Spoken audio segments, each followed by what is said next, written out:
The song won a Grammy, but the singer does not exist. I shivered. It sounds weird, right? I know. In June 2025, a K-pop group hit number 1 on the Billboard Global 200s. They beat BTS, Blackpink. Their song won an Oscar, Grammy, and a Golden Globe. And the reason for surprise is, none of those artists were real. Ha ha ha. Netflix released an animated film called Kpop Demon Hunters in June 2025, and it became the most watched animated original in the Netflix history. Over 500 million views.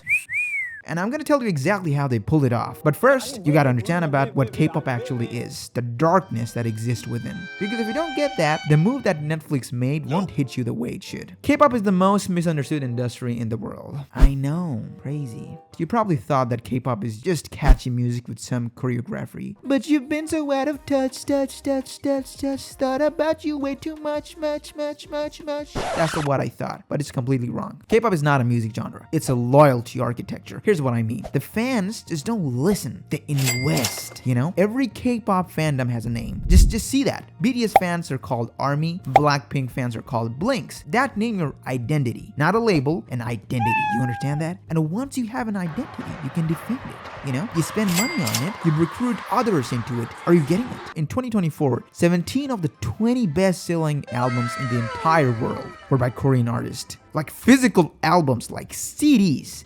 Yeah, CD, bruv, CD. Who watches that today? But they did. Not because people are nostalgic or something, but because in K-pop, buying album is how you should show up for your team. And the label built this on purpose. Every album comes in multiple versions, different photo cards, different covers. You don't buy one, you buy 4, you buy the whole freaking set. Streaming, for a company like JYP, streaming is 5% of their revenue. 5. The rest? Concerts, merch, fan platforms, photo cards, brand deals, you know, all these kind of stuff. But here's a part that nobody says out loud. Every system I just described was built on immense pressure. Idols often start training at 12 or 13. The contract they sign, it can freaking last up to like 7 or 10 years. Like, goddamn. Like, these labels have extreme control over their bodies, like dating, public image, and the mental health toll, poof, don't talk about it. It's devastating. We lost talented people like Jonghyun from Shinee and Sully from FX, and both of whom spoke openly about the unbearable pressure. These aren't just tragic stories, they're symptoms of a machine that treats humans like products. And the system still runs because it's profitable. The big fours, that's what I call HYBE,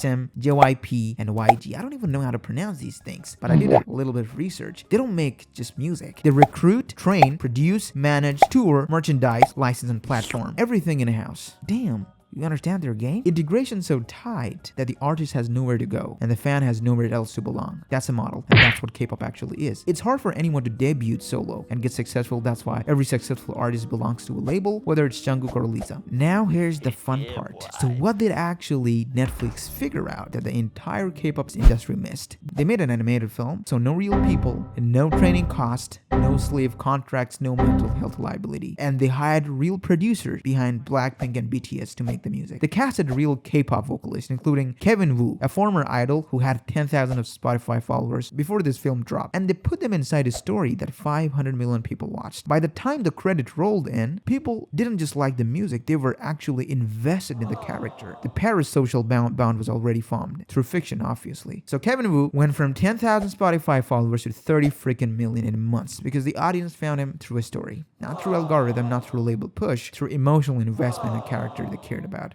And you know, the Huntrix and the Saja Boys, the fictional bands, they became the highest charting K-pop acts in the US Spotify history, surpassing Blackpink and surpassing BTS. Not because they were better, because they had 500 million people invested in their story. So what Netflix proved is simple. You can take K-pop's entire loyalty architecture, build the audience, and create emotional investment first, without destroying the artist in the process.